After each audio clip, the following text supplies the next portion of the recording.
Hey guys, welcome to the channel and welcome to the first in a series that I'm doing about my all-time favorite skincare products, or at least the ones that are my current favorite skincare products and are currently on rotation in my routines, which I will link down below in the description box or up here. So those videos can help serve as a demo so you can understand when, how, and where I use the products that I love so much. And what this series is going to do is focus on the why. So today's video is going to focus on cleansers. I'm going to show you my absolute favorites, the ones that I think are the best for me right now.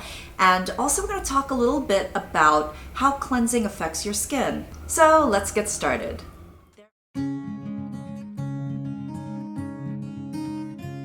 So today we're focusing on 3 categories of cleansers. I also want to quickly explain that if you've seen my morning routine, you'll notice that in the morning, I don't use any cleansers other than just water to rinse my face. I believe that this is something that has worked really, really well for me. But this is also why my nighttime routine and my nighttime cleanse is super, super important. So a while ago, I had this insane outbreak that happened on my face. It was seemingly overnight.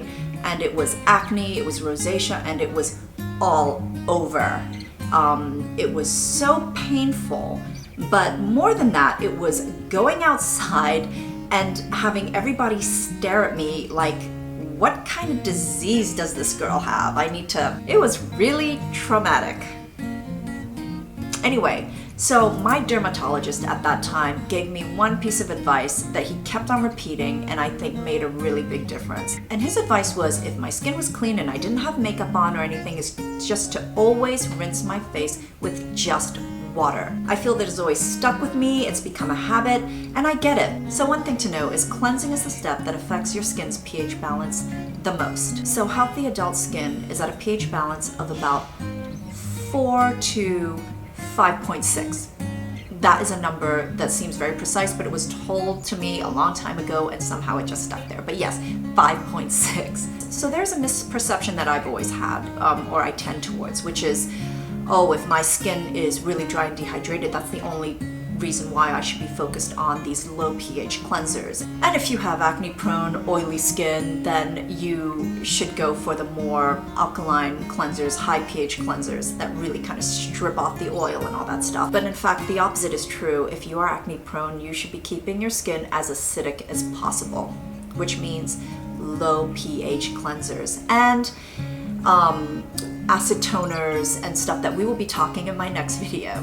So the lower the pH of your skin and the more acidic your skin is better because it just stops the growth of bad bacteria, whereas I think it's a pH level of 6 and above, the bacteria just thrives on that. So the less you affect the pH balance of your skin, the healthier your skin will be. And I had to go through a huge overhaul of some of my favorite cleansers, the ones that are really satisfying and foamy, because they were just killing my skin. And honestly, it has made a huge difference. It made a huge difference to my breakouts and the overall condition of my skin. So let's move on to the products now.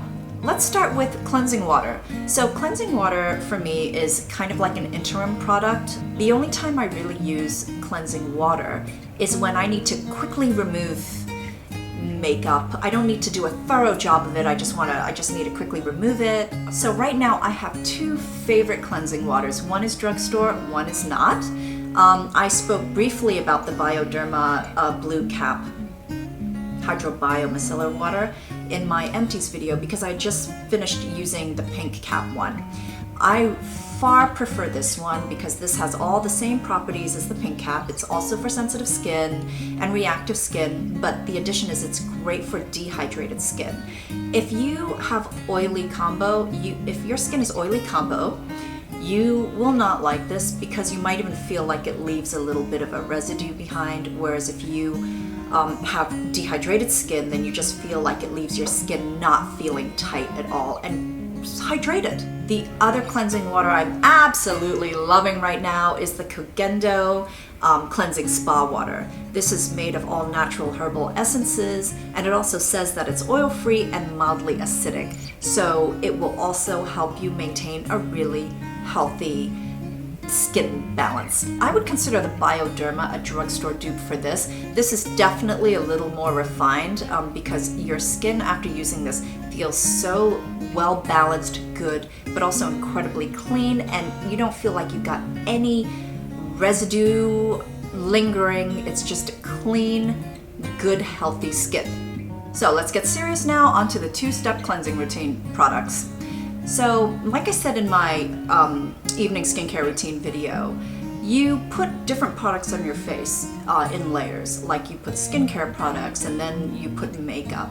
So it makes sense that you need different products to remove the different layers. I always think of it as step one. The first phase of cleansing is removal, and the second phase of cleansing is actually cleaning. So my holy grail for the first step of cleansing: Banila Co's Clean at Zero.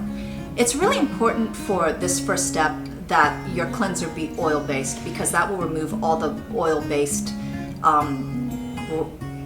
yuckiness that's on the surface of your face. That's sebum, that's makeup, that's dirt, grime, all that crappy stuff. Ever since getting this really has become exclusively all I use, because there's nothing out there that I've tried that I feel is better at this point. So I could just end it right here, but I do feel I will be remiss if I do not mention DHC's Deep Cleansing Oil, because right before Clean at Zero, I was just using this all the time. I feel like this is very rich and comforting and soothing going on, and it emulsifies way better than a lot of the other oils out there, hence removing a lot more. So this is fantastic. It will take off all your eye makeup, all your waterproof eye makeup. It will take really everything off. So now onto foaming cleansers, which is the step where it will affect the health of your skin the most, which is why you need to always choose anything that's pH of 5.5 or less. So this is my holy grail. I don't really use anything else after this. It's a pH of 5.5, yet there's still a wonderfully satisfying foamy aspect to it. It smells like roses, and if you don't like the smell of roses and you can still get your hands on this, then I suggest you just grin and bear it, because this cleanser is that good. So there are a couple of other drugstore cleansers that are very low pH and very good for your skin. And one of them is SebaMed. SebaMed has a line of cleansers that are of pH 5.5, but also CeraVe or CeraVe or CeraVe. They have a gentle foaming cleanser, which is fabulous for your skin. So that is it. I hope you found this helpful. I hope you enjoyed this. If you have any questions, please leave them down below. I will try my best to answer them. Thank you so much for watching. Please stay tuned for the next category in this series, which is going to be lotions, toners, and essences. And I will see you very soon. Bye!